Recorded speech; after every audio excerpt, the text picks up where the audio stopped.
ولا تحسبن الله غافلا عما يعمل الظالمون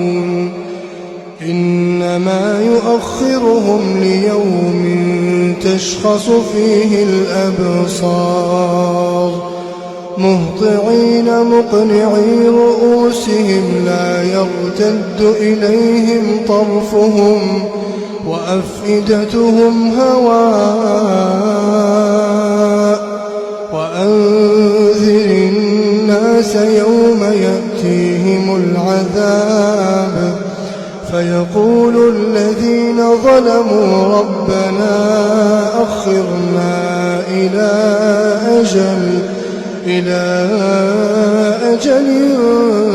قريب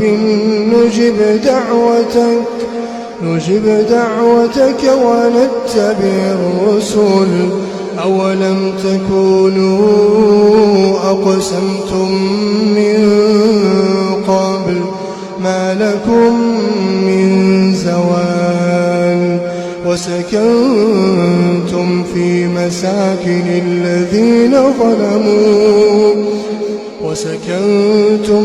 مساكن الذين ظلموا أنفسهم وتبين لكم كيف فعلنا بهم وضربنا لكم الأمثال وقد مكروا مكرهم وعند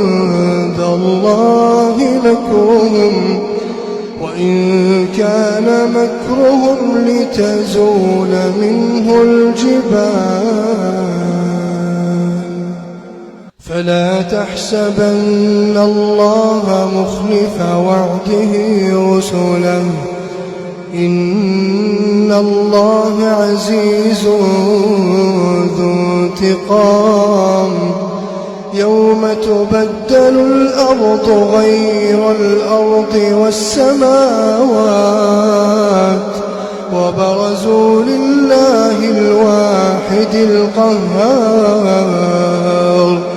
يوم تبدل الأرض غير الأرض والسماوات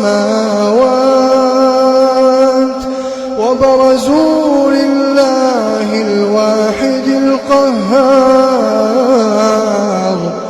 وترى المجرمين يومئذ مقرنين في الأصفاد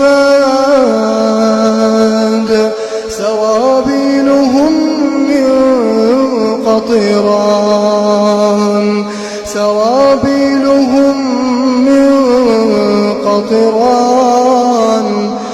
وتغشى وجوههم النار ليجزي الله كل نفس ما كسبت إن الله سريع الحساب هذا بلاغ للناس